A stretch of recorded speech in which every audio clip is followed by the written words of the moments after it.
I talked about this earlier this week, but I love it when I go shopping for the holiday spirits that we're going to consume when friends come over. Of course, a lot of the time you just know the packaging. You don't really know what you're getting into. But I'll tell you, something amazing happened to me when I was shopping at Total Wine & More the other day. Not only did I talked about my favorite cab, I also found a great single barrel bourbon. But I also found the perfect gifts for everyone on my list, thanks to Dave, one of their super helpful guides. I'll definitely be visiting my Total Wine & More again soon so I can pick up more great bottles for my holiday party, and all for the lowest price this holiday. And love what you find only at Total Wine & More. Spirits not sold in Virginia and North Carolina. Drink responsibly. Be 21. Is this your place? No, I live with my mom. Oh. Yeah. You hungry? Hey, Ma! Can we get some meatloaf?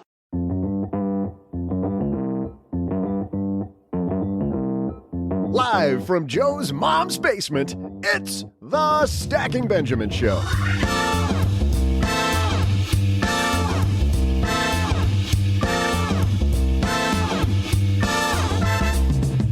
I'm Joe's mom's neighbor, Doug, and on today's crazy calendar, turns out it's Espresso Day. I was actually just in the espresso line at the grocery store buying some coffee. There was this buy 9, get 1 free deal, so with 10 items, I got all my liquid adrenaline rushes locked in just under the limit. Wondering what's a hot in tech this Black Friday? To share the hottest and nottest deals, we welcome from CNET, Bridget Carey. In our headlines, want a better holiday season? We talk to financial therapist Dr. Erika Rasure for tips. Plus, we'll throw out the Haven Lifeline to Austin from Minneapolis, who's wondering if he should embrace the arm on a house purchase, like as if 2008 never happened. And then I'll share some Thanksgiving trivia. And now, two guys who know the stock market is the best deal for your money. It's Joe and O-G-G-G-G.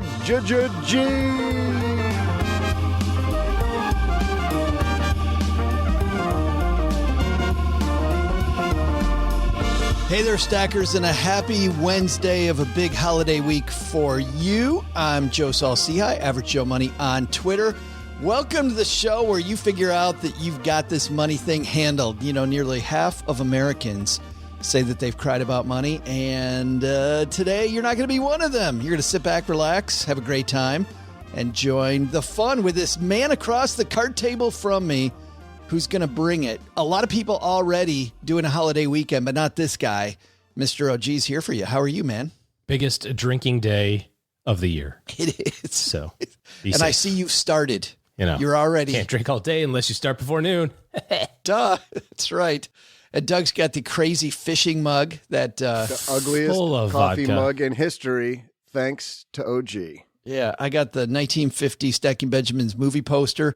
By the way, if you want a guide to all things, not mugs, but related to all of the financial learning you can get from Stacking Benjamins, head to stackingbenjamins.com/welcome. We got a welcome guide that takes you through all the goodness that we have here at Stacking Benjamins. It's not just all mugs all the time, not just our mugs.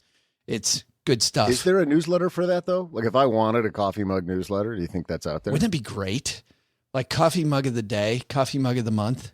That would be the greatest writer of all time. If you could manage to create content to make about that coffee exciting, mugs, repeated content. Yeah. Like you're right behind the guy who can do the Thanksgiving Day parade. Like if you could talk about that for 4 hours, you can probably create a newsletter for coffee mugs. Oh, look what we got coming around the corner, Mabel. It's the fishing mug that OG got Doug. Fun fact. I do got a fun fact for you guys. Bridget Carey's here. Dr. Erika Rasure's here.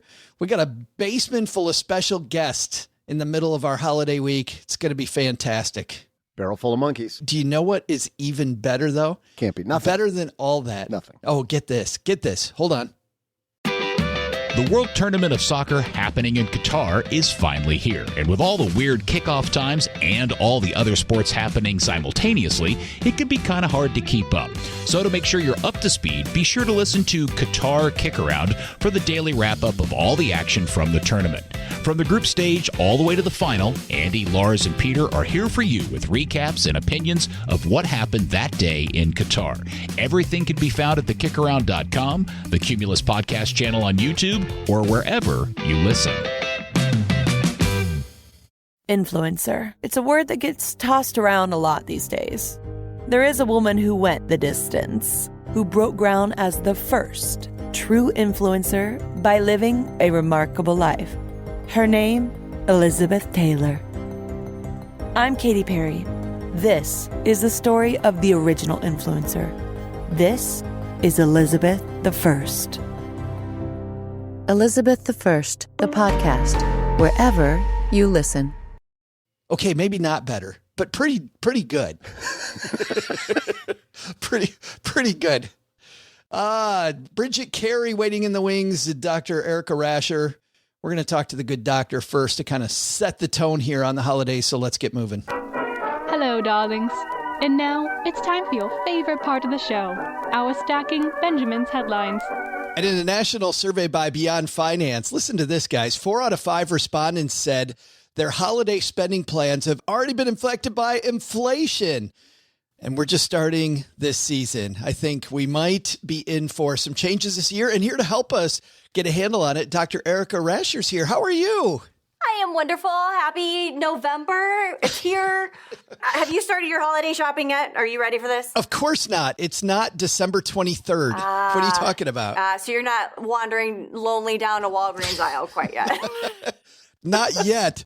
Well, we know you from your work as a financial therapist. We also know you from your crypto goddess work. But tell me about this study. What's Beyond Finance up to here? So, Beyond Finance itself is a debt resolution organization. We do a lot of research. We're highly connected with our clients. And one of the things we are particularly worried about is the holistic treatment of our emotional side of money.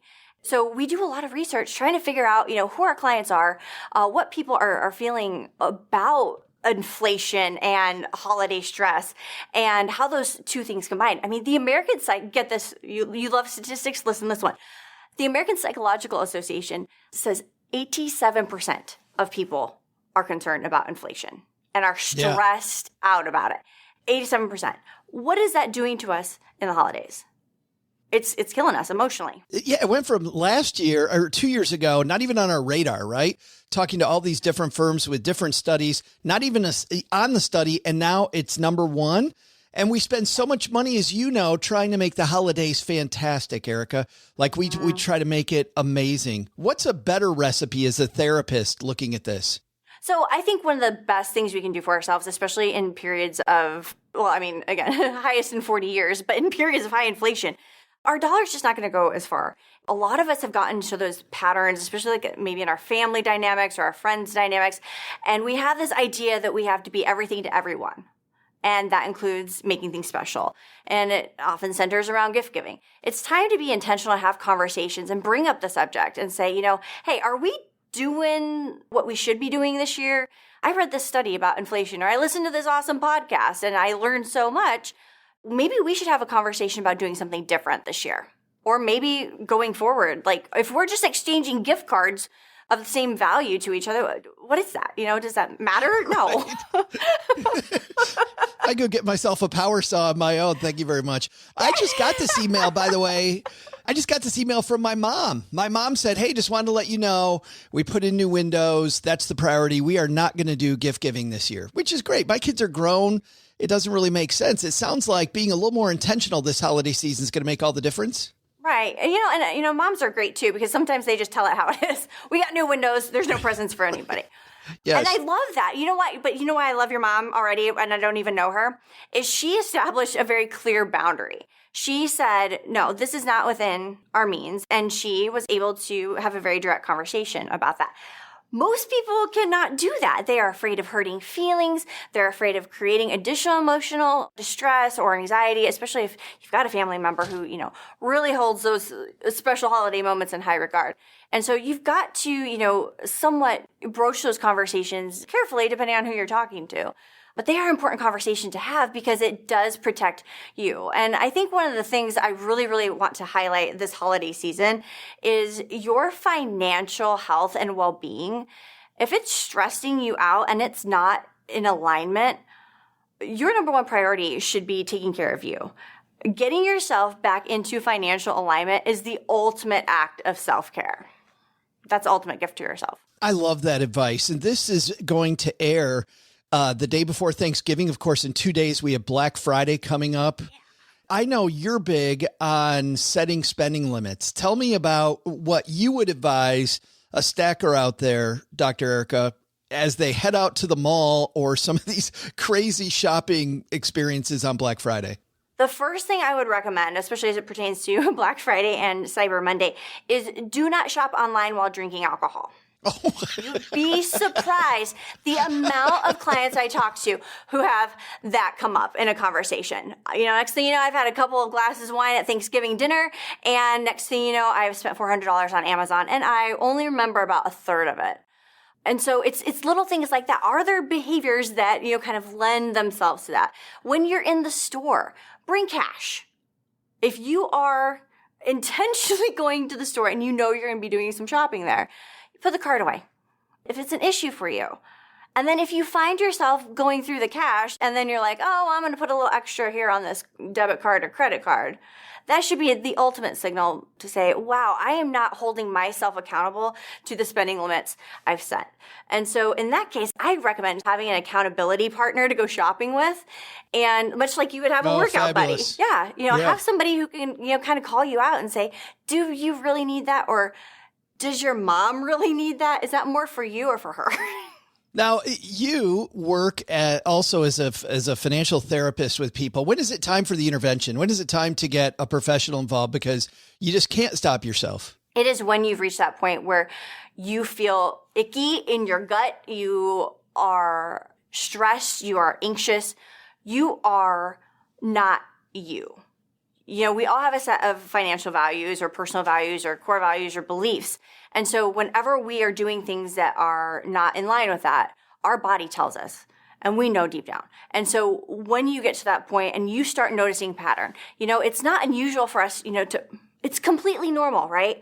To maybe go to the store and overspend one day during the holidays or something like that. But if you start noticing that this is a pattern, that's when we really need to start talking about. That's where we need to bring in, communities. That's where we need that additional support.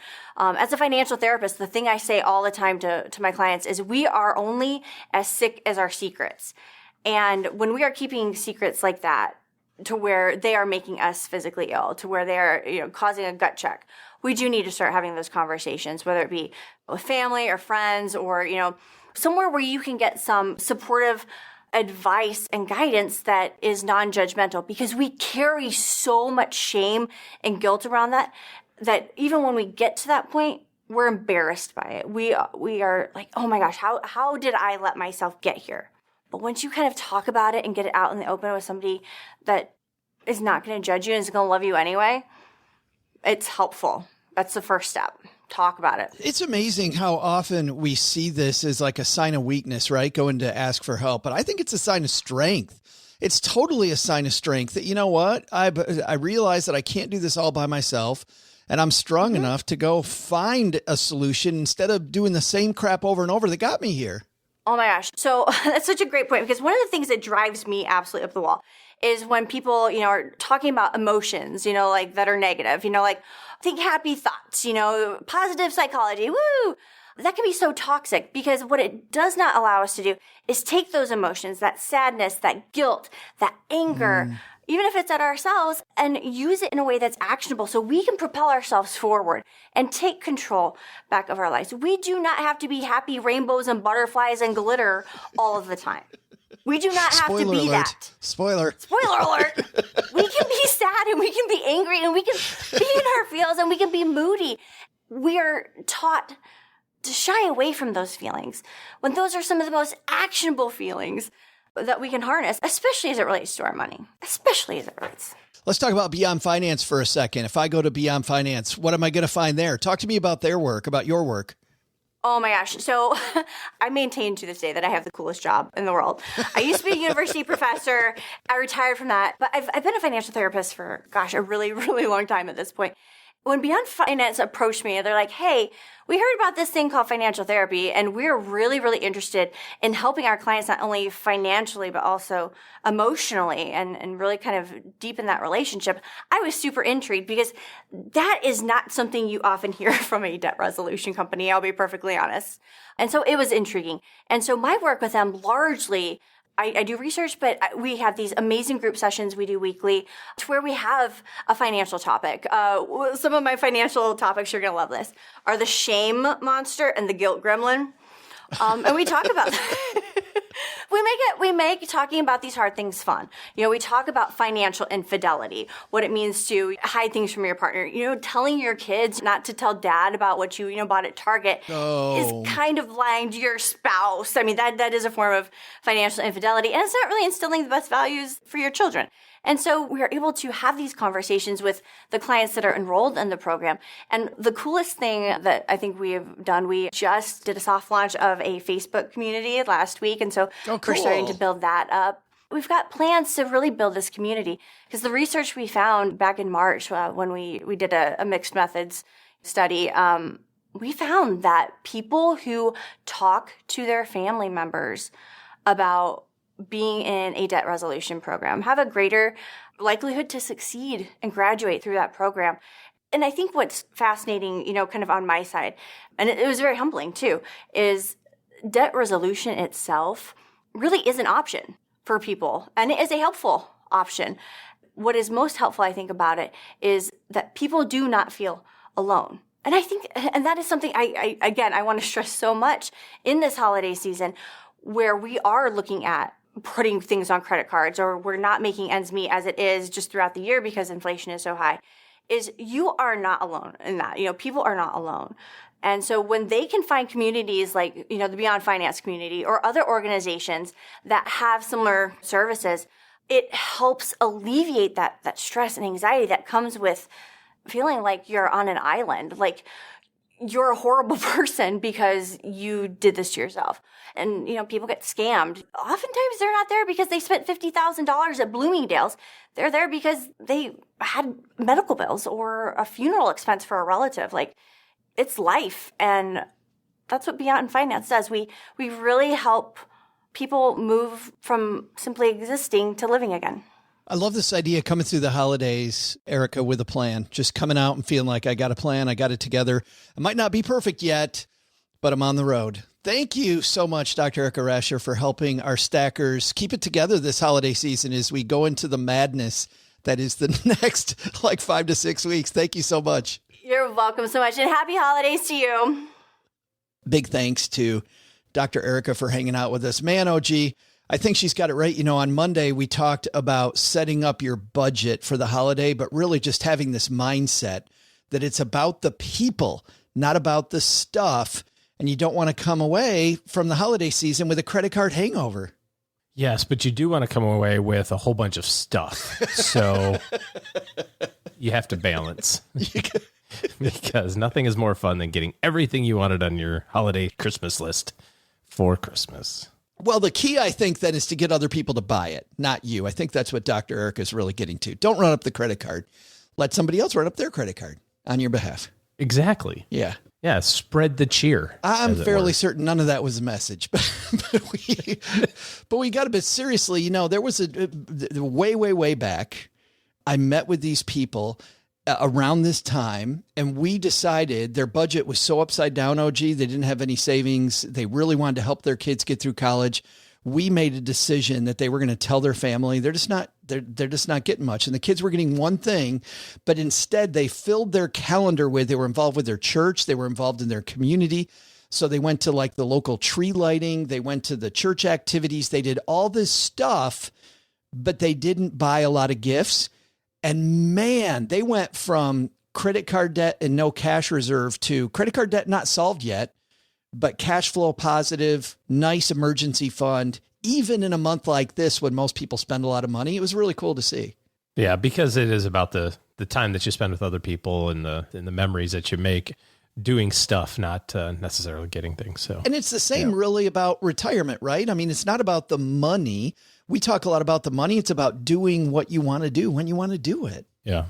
Yeah. 100%. Coming up next, we got Bridget Carey. Every year now, I think this is Bridget's 7th year joining us, which I'm so pleased that she said yes a long time ago to coming on our show. Bridget Carey, of course, from CNET. She is just phenomenal all over YouTube, all over Twitter. You'll see her trying out new products, finding the goofiest gadgets, the best gadgets, the worst gadgets. When it comes to tech, there are a few people in that business that know as much as Bridget Carey from CNET. She's going to tell us about the hottest, as Doug said earlier, the hottest and the nottest this season. What deals should you avoid? Which ones might be worth your money? We're going to help you avoid losing some Benjamins today with Bridget. But while she comes down to the card table, Doug, you got some holiday trivia for us? Absolutely, Joe. Hey there, stackers. I'm Joe's mom's neighbor, Doug. And man, remember when you were a kid and had no idea how expensive Thanksgiving was or why Uncle Dave's drink always tasted so spicy? This year, according to most financial outlets, get ready to open your wallet because Thanksgiving will cost 10% more than last year. That's a lot of stuffing. We know the most expensive item is the gobbler, but here's my question. If you didn't have any other meat item on your menu, what would be the second most expensive dish on a traditional Thanksgiving table? I'll be back with the answer after I help Joe's mom scrub down her forearms.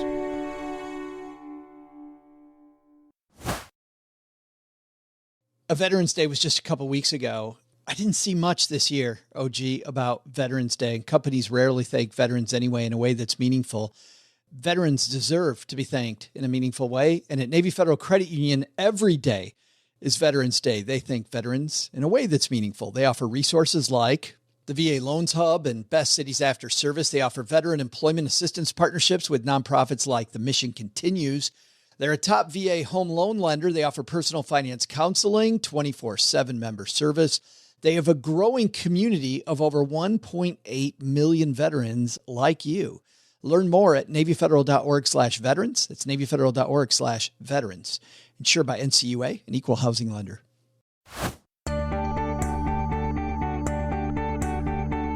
Hey there, stackers. I'm Giblet Nibbler and guy who shows up to offer help as soon as all the cooking's done, Joe's mom's neighbor, Doug. We're used to inflating our stomachs on Thanksgiving, but unfortunately, it's the costs that are inflated this year. Eggs are up 32%, butter 25%, still no reason to skimp. And the turkey? Well, that's up 23%, which is almost enough to make you try tofurkey. Almost. So, what's the second most expensive item in a classic Thanksgiving dinner? Sweet potatoes. Those tubers will get you every time. Pumpkin pie? That comes in third. And now, to help you score the hottest deals in tech, we welcome Bridget Carey.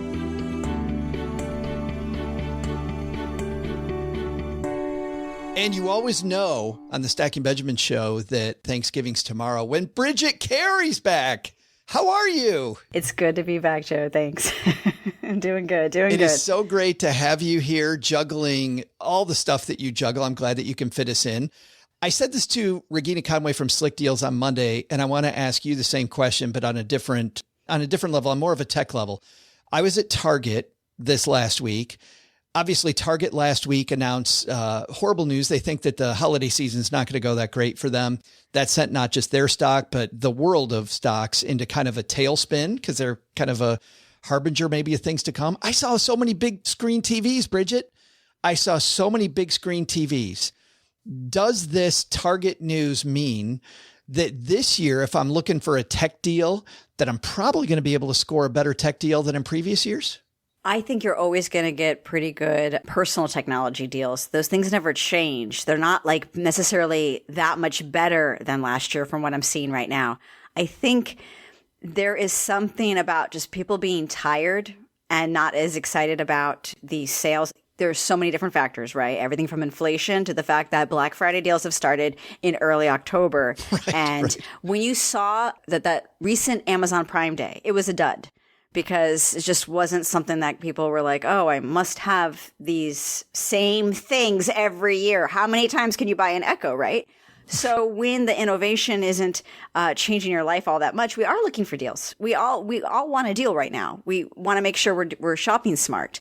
But the season has been stretched so much that's why you're probably hearing things like, they're not predicting something totally gigantic in terms of sales, because I think it's just so stretched out. I have seen a lot of good TV deals.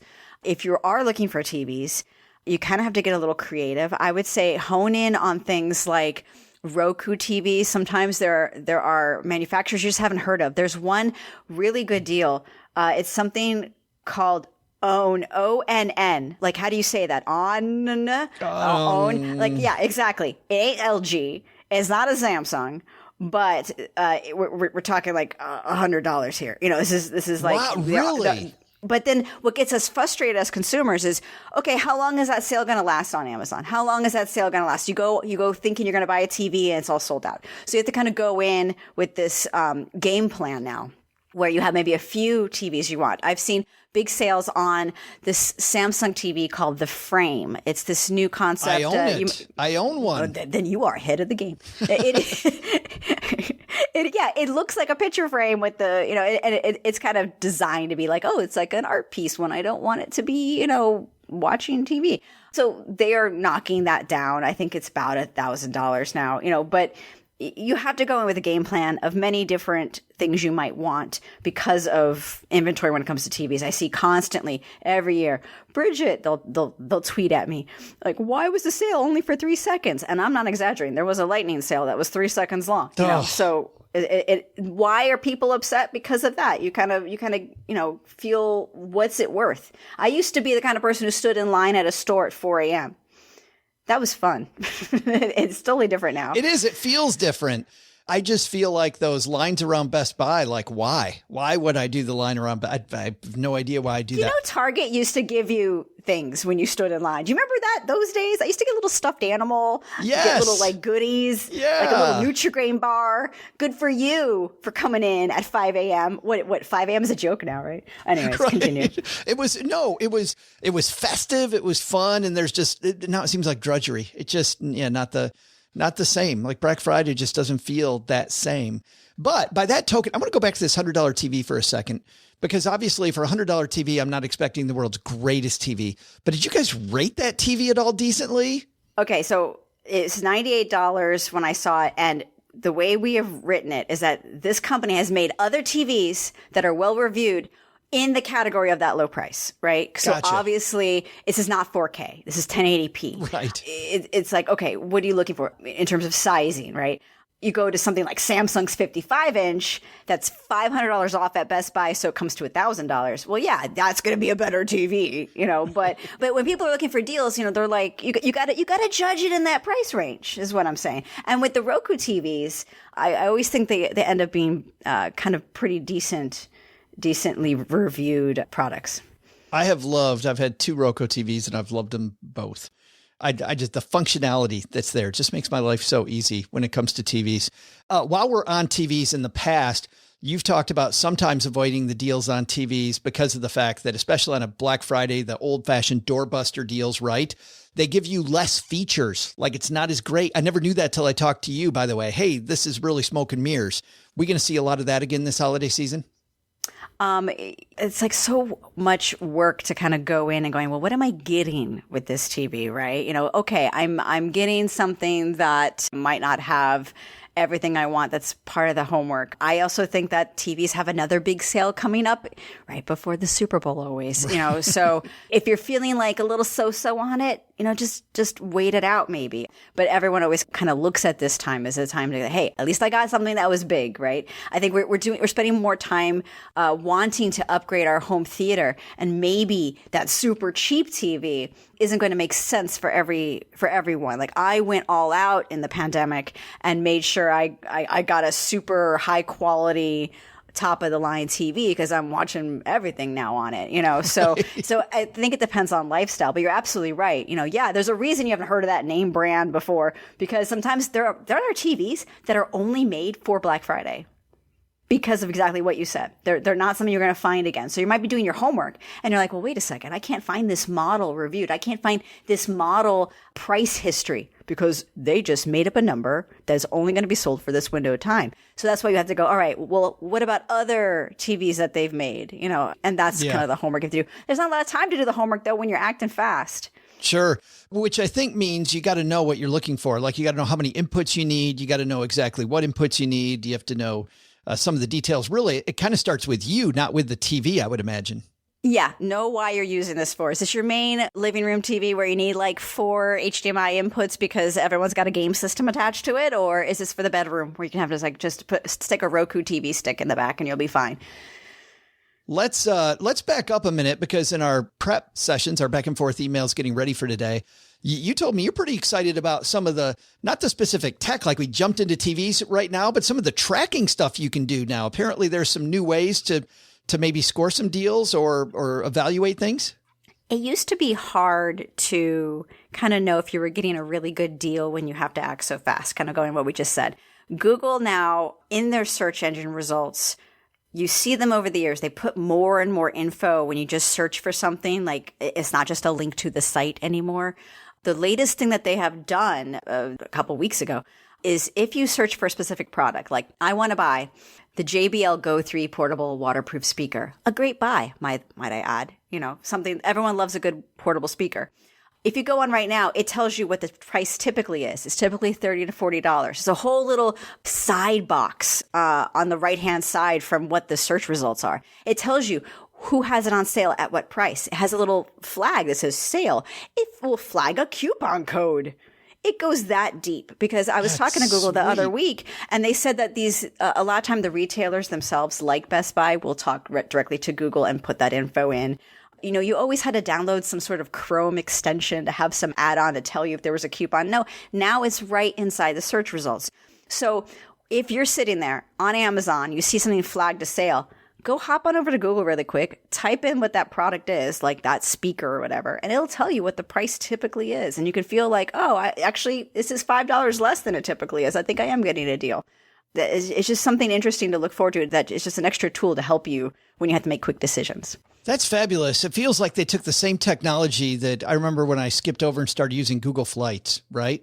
Where it just made it so much easier to just get my flight booked. I'm still going through the airline the way I want, but I can compare.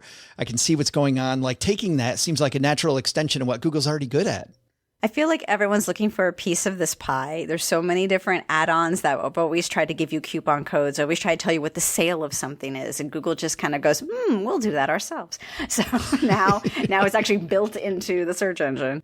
Let's dive into some of my favorite stuff we've always talked about, which is the things that we need around the house. Between lighting and floors and things that clean the floors to remember when we were all hot about smart electronics? Like what happened to having my smart stuff on my refrigerator? That seems to be. What, you don't want a tweet from your refrigerator? You don't. What's the hot stuff this year, Bridget? I feel a little bit like a broken record when I come on because how many times am I going to talk about an Amazon Echo speaker? But that is what this week is really about, right? It's about these personal smart devices. And sometimes the deal is also not just in, I want to get like an extra new speaker, but they combo them. Like Amazon and Google always make a big deal about really severely discounting their products so you get sucked into their world. You'll always buy Amazon. You'll always buy Google if they hook you now. But like the Echo Dot, the 5th generation one, they're throwing in a free Philips Hue smart bulb. Those things are expensive. And now you have a double whammy there. Fire tablets, we're talking like $40. But the Echo Dot itself, a $15 smart speaker. Okay, so yeah, that is crazy good. So I have seen better tablet sales in the past years, but when it comes to speakers, it's still very good. And then this is also a hot year in terms of trends, what people are looking for. Ways to wake up with light. You might have seen them as alarm clocks that have a light that slowly turns on. So it looks like the sunrise in your room. We're all feeling like it's too dark.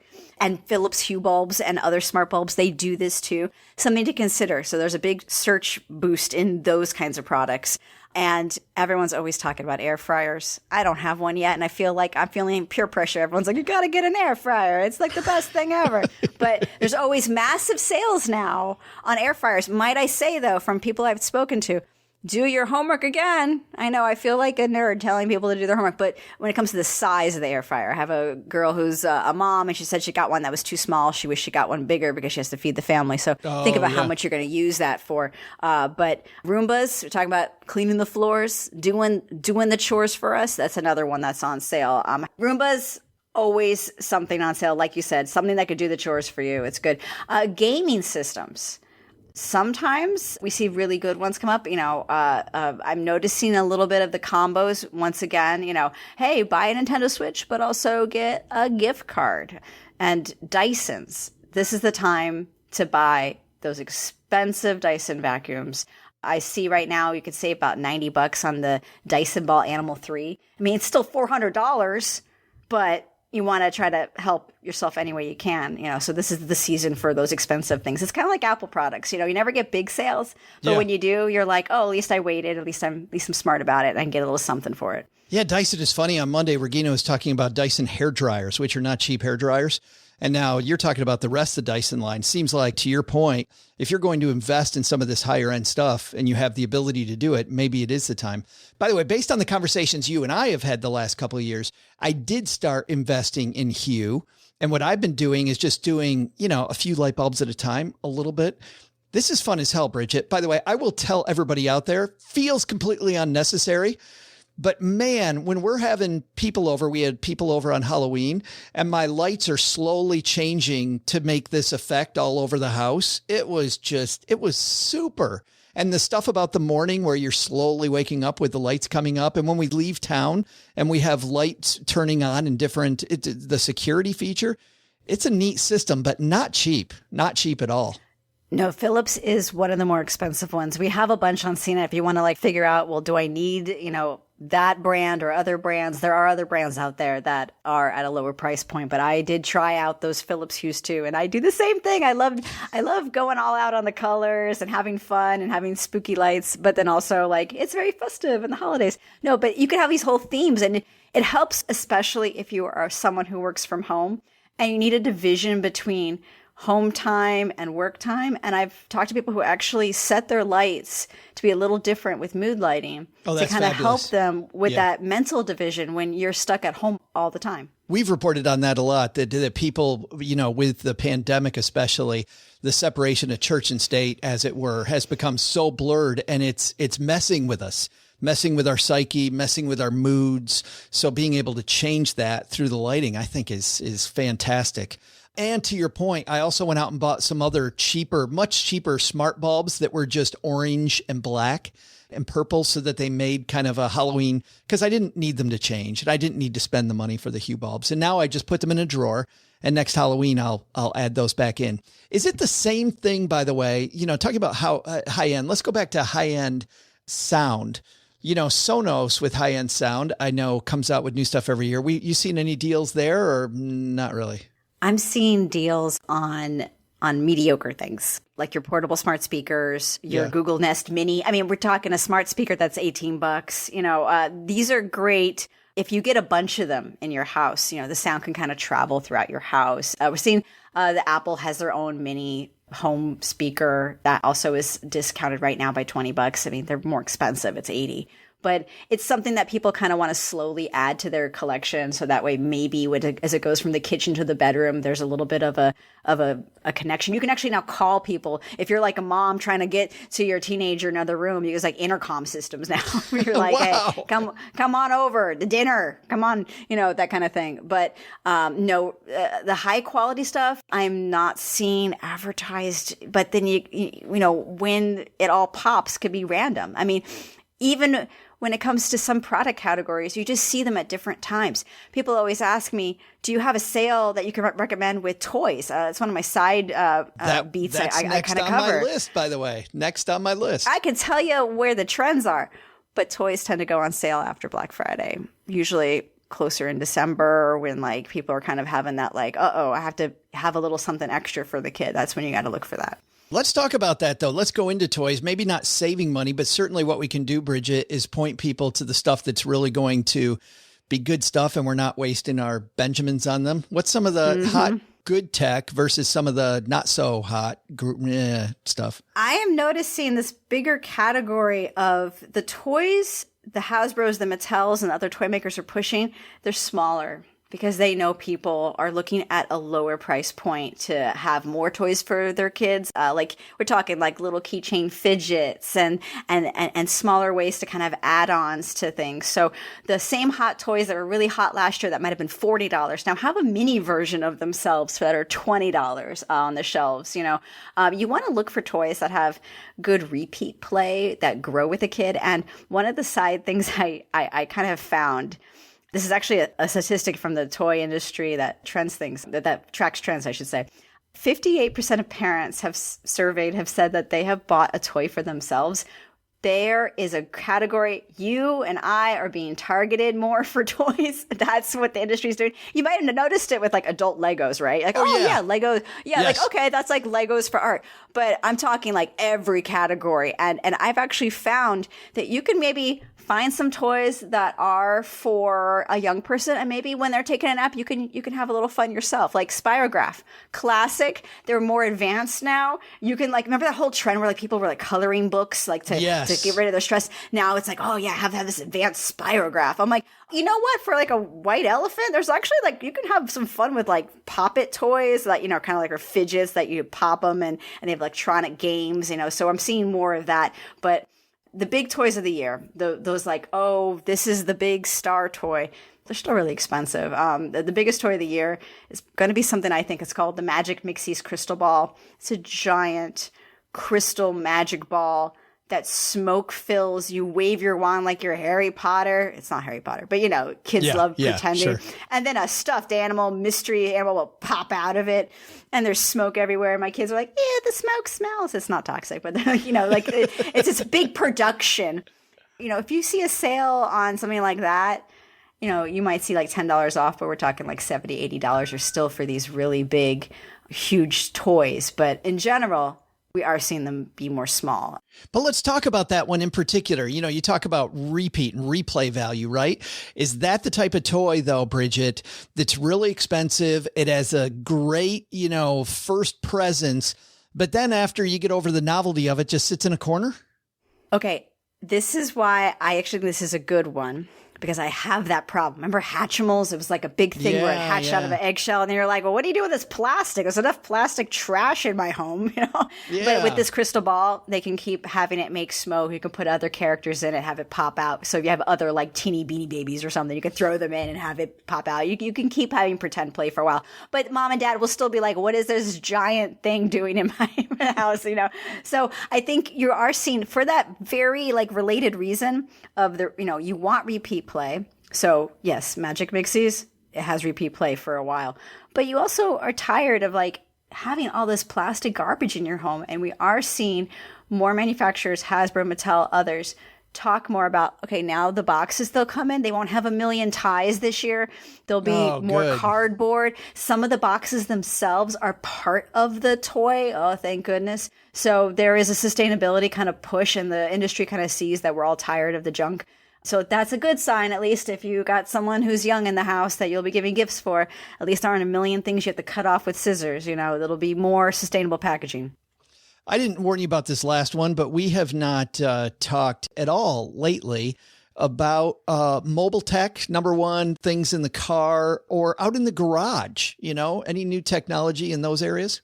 I am not seeing a whole lot of whiz bang there, but phones. Yes, we have seen some deals on phones. I forgot to ask you about phones. I'm glad you brought that up. I mean, like the Samsung Galaxy S22 Plus is like, down to what, like $750. Oh, big whoop. I feel like it's such a great deal. $700, but people who want these phones, if you can wait, it is a good time to get them. But then you sit there and you're like, okay, is this a gift or did I just get it for myself? So it's really about saving money for like you and your family, like right now. And then it becomes like, if you want to get in person, you can kind of have a better chance at these things. But yeah, you always see AT&T, Verizon. They always have like some sort of like combo deal while they catch you in the mall already shopping.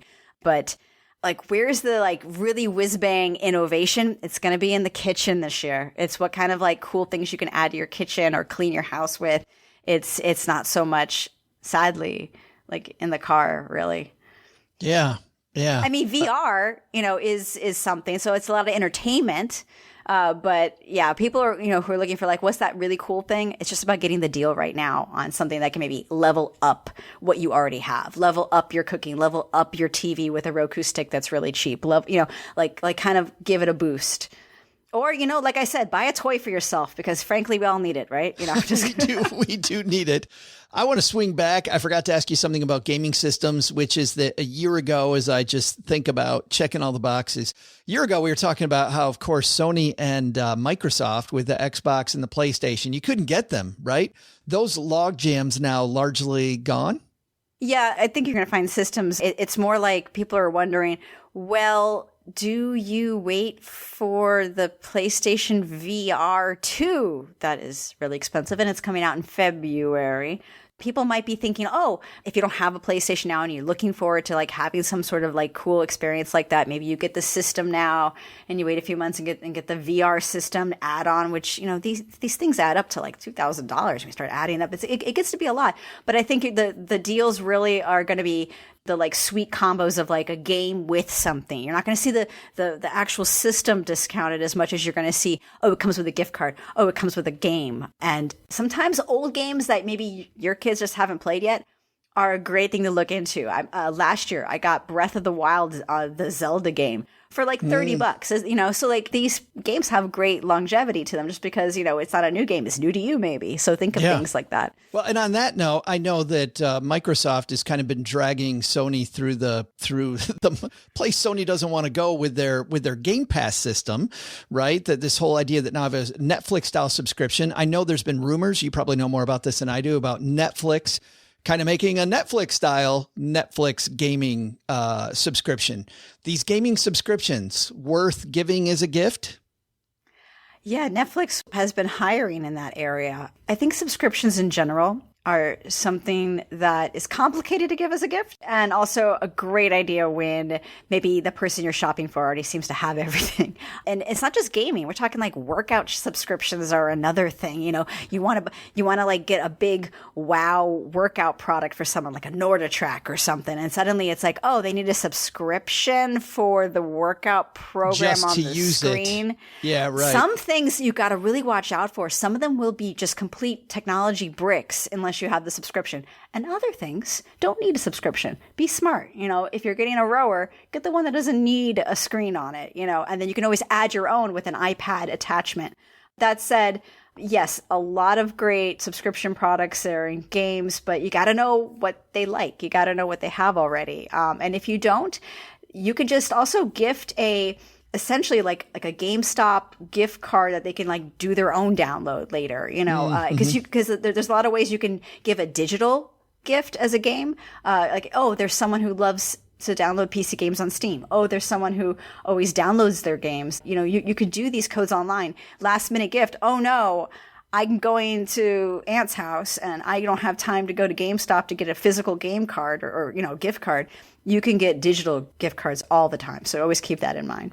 I'm glad you mentioned workout equipment because that did not make my list of stuff that we need to talk about. We saw problems in that area, right? The big cycle manufacturer.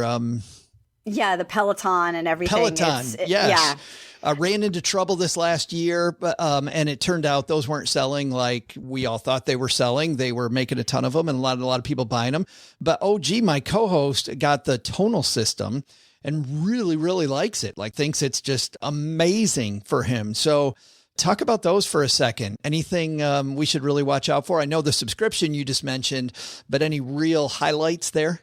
What's happened with Peloton is actually a consumer benefit that other companies like NordiTrack are having great deals now. I saw off the top of my head, there's a NordiTrack treadmill for $1,000 and that just knocked a bunch, like hundreds of dollars off of it, So it's more like, hey, you can still get this great experience. And like I said, but do make sure that, is this going to work if my internet's not on? Is this going to be something I can still use as a bike? These are important questions you have to ask now. Like if I choose to subscribe month to month, is this going to be a giant hunk of garbage sitting in my bedroom or is it going to be a clothes rack, if I'm not subscribed? So look at the competitors. That's where there's more advertised deals right now, I'm noticing. I think that's great advice. Look around. Don't be so into one company's product. Like, think about what you're using it for. Bridget, thank you so much. I'm so, Thanksgiving tomorrow, so thankful for the work that you do and making it so much easier for our stacker community. You not only do this here, you do this full time. Tell me what's going on with you at CNET.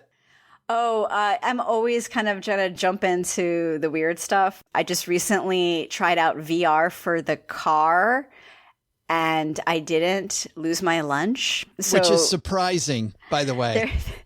This was something that the manufacturer Audi is starting to roll out with in the beginning of the year, where they'll have a package where like, hey, you want to sit in the back seat and play a VR game, where the car is telling the VR game if it's turning left, right, accelerating, braking, and like a ride at Disney, what you're seeing is also correlating with exactly what the driver is doing. So it turns left, you turn left, and your stomach doesn't turn left, because it actually didn't get me sick. It was pretty funny. So are we there to actually have that in every car yet? That's going to take some time. But it's fun to see all these fun, like, little new inventions and how they're going to affect us. So I'm always trying out weird stuff.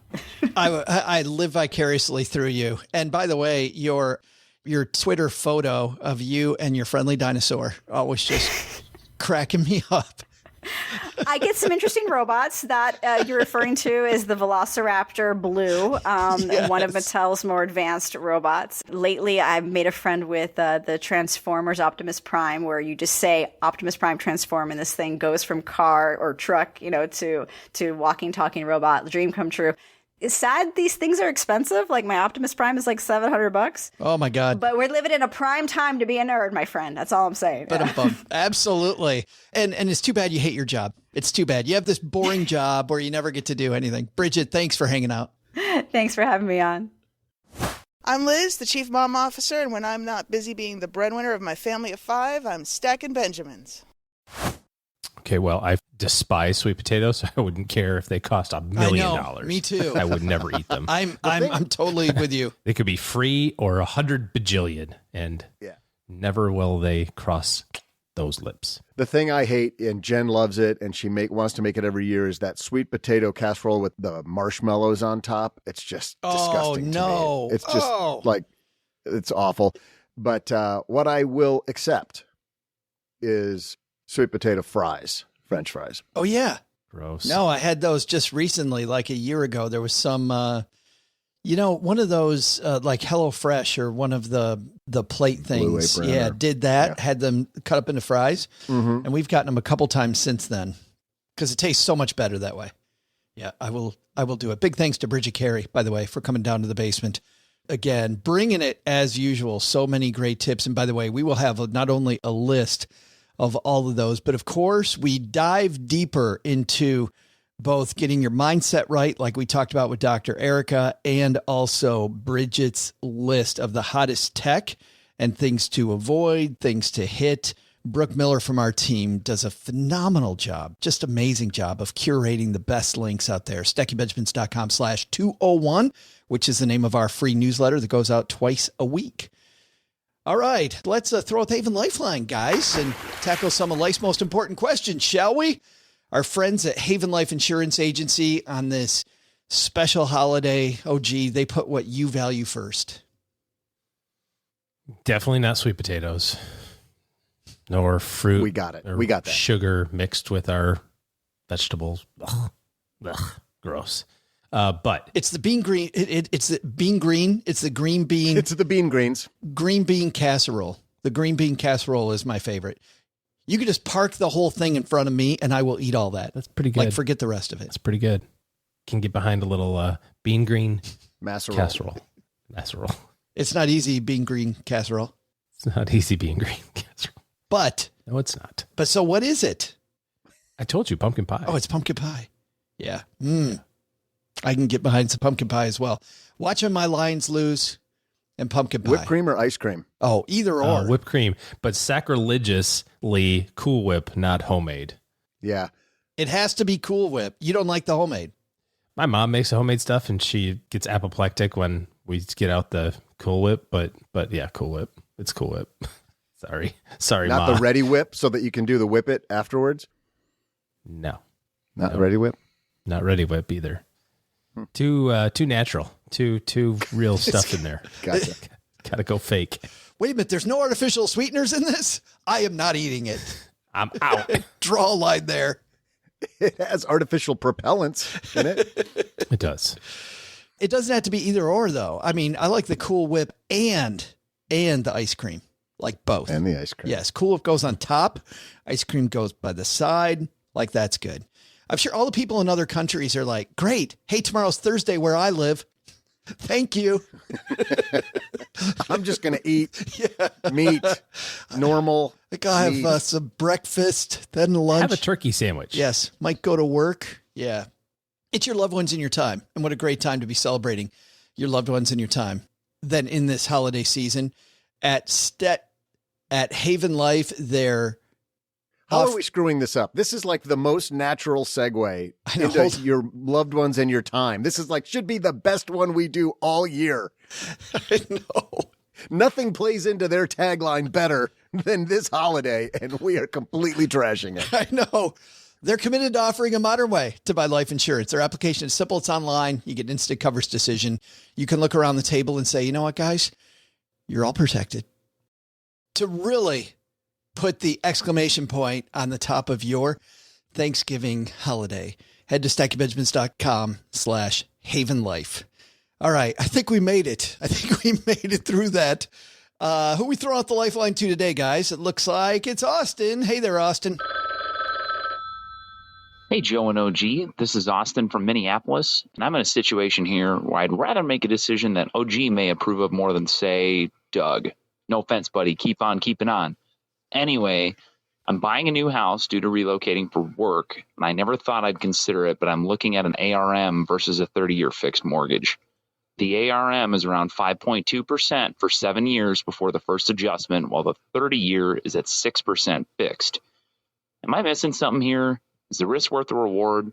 I ran all the numbers, and I would save the equivalent amount of the cost to refi in roughly 2.5 years, maybe a little less. Then again, what are the odds interest rates are no lower over the next 7 years? Should I take the sure thing and lock in what's considered a relatively good rate of 6%, or save over $200 per month for 7 years and aim to refinance? Finally, I already have a shirt from y'all, but if you're in the business of cut off jeans, I'd consider. I bet Doug is. Thanks. Bye.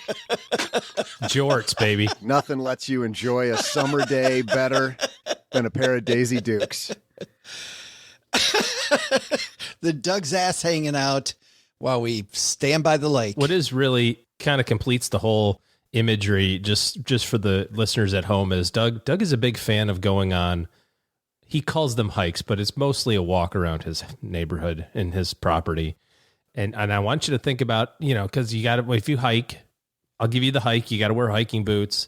So Doug's got the hiking boots on, maybe some wool socks that are sticking up a little bit above the hiking boots, because you can't hike in cotton socks. That's ridiculous. No. And then jorts. Yes. So you got the boots and then the jorts. Just kind of package it all together. Is there another way to hike? I don't get it. It's a pretty impressive sight. People look for Sasquatch in northern Michigan, but they really do point out when they go, "Wait, I saw Doug. I saw him." I have my plaid shirt tied up tight, like right underneath my ribs, bare midriff, fanny pack. Yes. Yep. Yeah, but just above the muffin top. Okay, can we get back to Austin here? The dude's got a serious question. Yes, the serious issue with Austin is the fact that he calls it an ARM.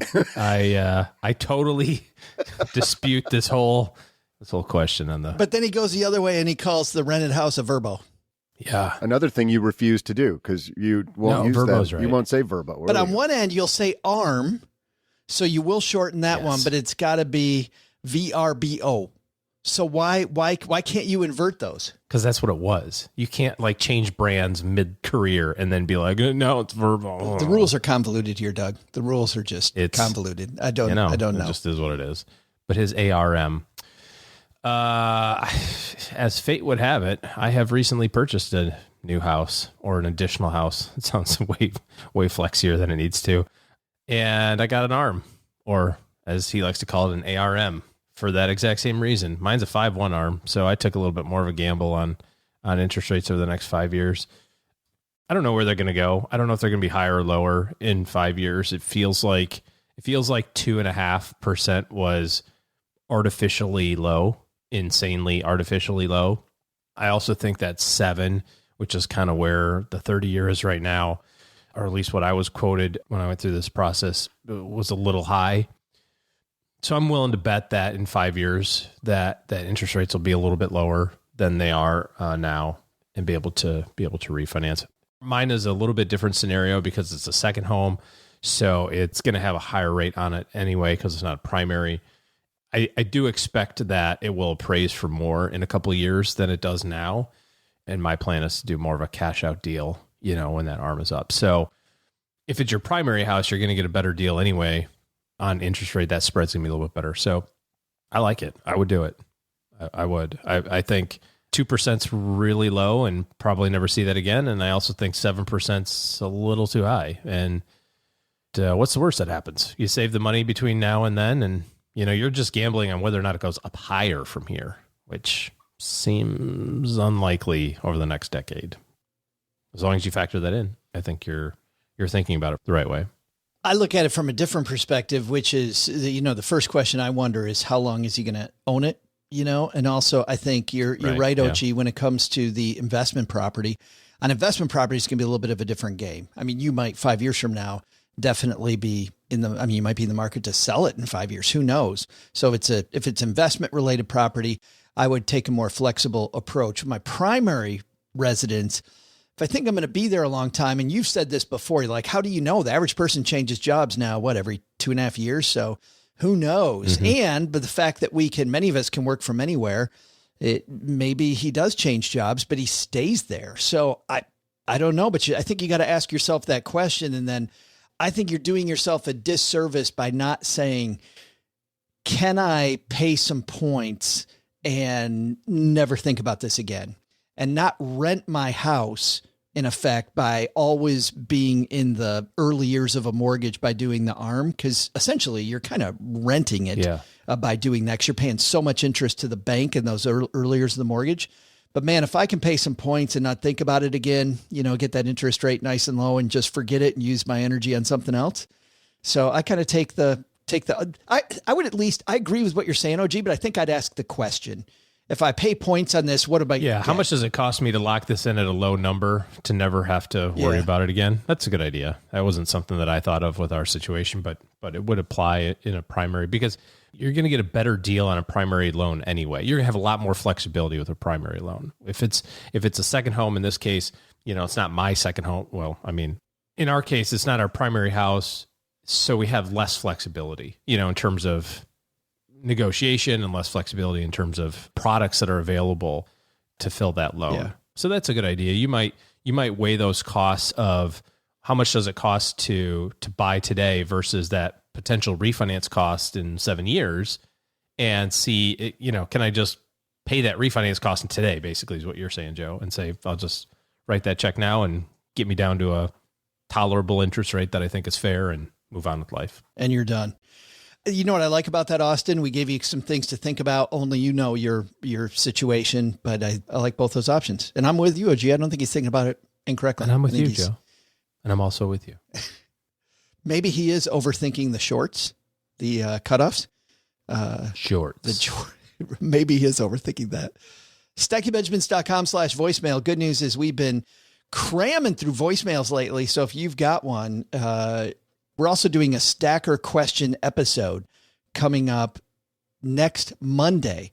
So man, if there's ever a time to ask a question, it is right now. StackyBenjamins.com/voicemail.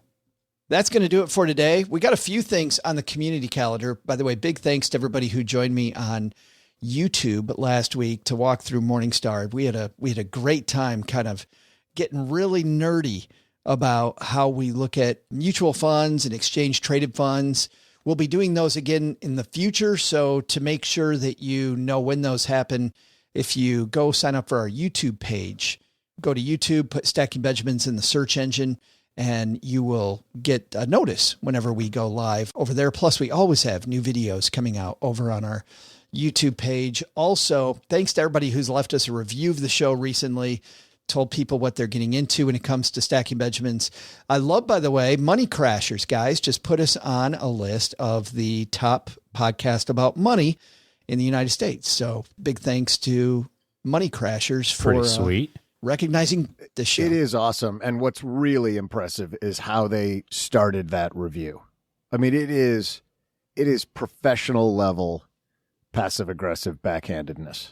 I just love it. When they say that different than the Tim Ferriss show, which seems very professional. Unlike the polished presentation of Tim Ferriss, Stacking Benjamins deliberately presents itself as goofy and amateurish. I mean, dude, that's like, if I'm going to get smacked down, that's how I want to get it. I like where it goes from there, though. Read the next sentence about how all these publications.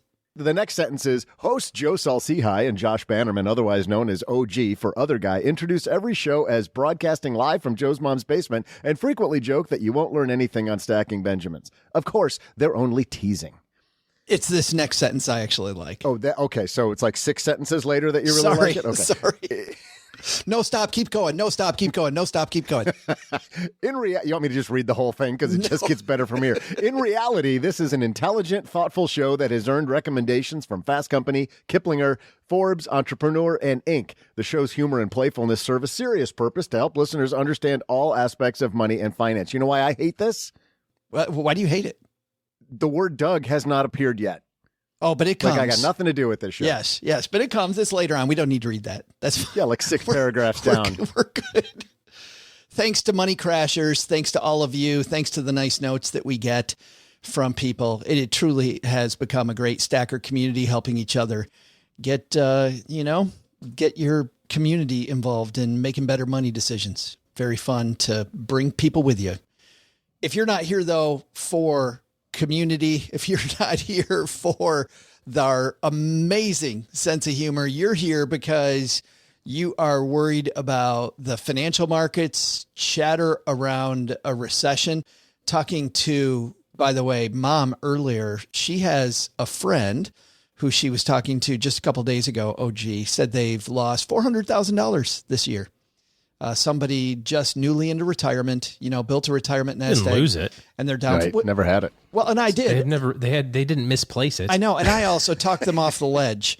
I said, well, if it's money they need now, that's bad. If it's your long-term money and they have a portfolio of, and I quoted a number, I'm like, that's kind of the game you're in. It's all about the expectations. Kind of sort of about right. Yeah, could be. But if you're in the spot of Mom's friends where you're really worried about it and you need more, OG and his team have put together a free guide, shares 8 moves to make in a down market. This guide will help you plan more, panic less, no matter what the market does. So go over to stackingbenjamins.com/guide. That's stackingbenjamins.com/guide and get the helpful free guide from OG. All right. That puts a pin in it. Happy Thanksgiving, gentlemen. To you as well, Joseph. Wow. Holy cow. I didn't. Everybody's like, I just got to check out at this point because it goes to Doug. Yeah, Joe's talking. Yes. Hey, Doug, what should we have learned today? Joe, I'll tell you what we should have learned today. First, take some advice from Bridget Carey. Do some homework before grabbing a new television or microwave or, anything tech-related. Second, struggling with your holiday season budget? It's probably a great time to let people know that this year your greatest gift is going to be spending time with them and that things are a little tight. They'll appreciate your honesty and you'll come out of the holidays without a credit card hangover. But the big lesson? I'm just going to say it. Turkey's expensive, bland, and mostly just there to show off its skinny rump. I know it's heresy, but I'm going to go buy a chicken, wrap it in bacon for about half the price, and guess who's going to be sad? Nobody. Thanks to Bridget Carey for joining us today. You can find out more about her work in hot tech at CNET.com. Hot tech! We'll also include links in our show notes at stackingbenjamins.com. Hot tech! It's fun to say. This show is the property of SB Podcasts, LLC, copyright 2022, and is created by Joe Saul-Sehy. Our producer is Karen Repine. The show is written by the brilliant Paulette Perhatch with help from Joe, me, and Doc G from the Earn and Invest podcast. After you listen to our show, check out the 201 Deep Dives written by our website manager and blog editor, Brooke Miller. You'll find the 411 on all things money at the 201. Just go to stackingbenjamins.com/201. Once we bottle up all this goodness, we ship it to our engineer, the amazing Steve Stewart. Steve helps the rest of our team sound nearly as good as I do right now.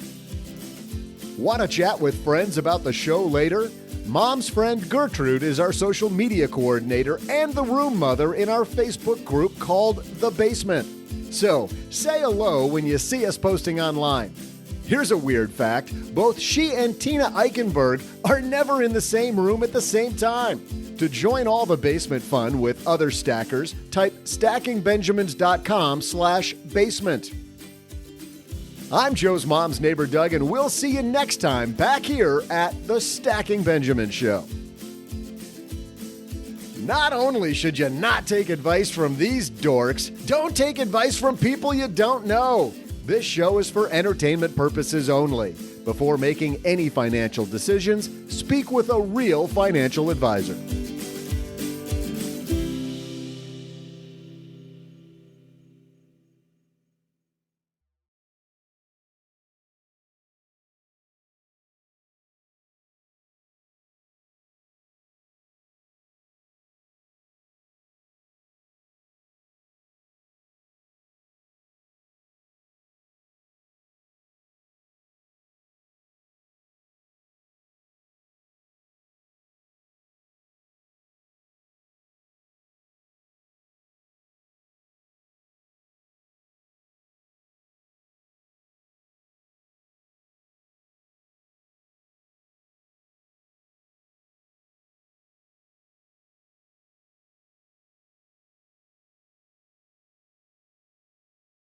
This afternoon on Instagram, you'll be able to take part in what we're going to do right now. One of my favorite Thanksgiving traditions at our house is just talking about what you're thankful for. And so I thought maybe we go around the card table here and just as our last words before Thanksgiving, talk about what we're thankful for. OG appears thankful that this podcast is nearly finished. Look at him. He's like, this is my least favorite. A, go to Doug first. B, never come back to me. Yes. I do like it. It's fun. You can always tell personalities around our Thanksgiving table because we have one member who pretty much stands up and gives a 45-minute speech. And then others who go, I really like stuffing. Yes, that will be me. Yeah. You're super lucky, super blessed to have frankly, everything that we have through a lot of hard work and determination, but also just kind of right place, right time, and just being lucky. I mean, my kids are great. My family's great. You guys are so. And Joe was just about to cry, and then you said that. I know. That's okay. But now I am crying. I could tell. I could tell, and I just had to kind of take the luster off of that. Don't feel too good about yourself, guys. Who would have thunk it a decade ago, especially as it relates to Stacking Benjamins, that what we've just horsed around with, influences, maybe that's a strong word, but talks to anyway, hundreds of thousands of people every single month. It's just crazy. So preaching good news. That's what we like doing. Word.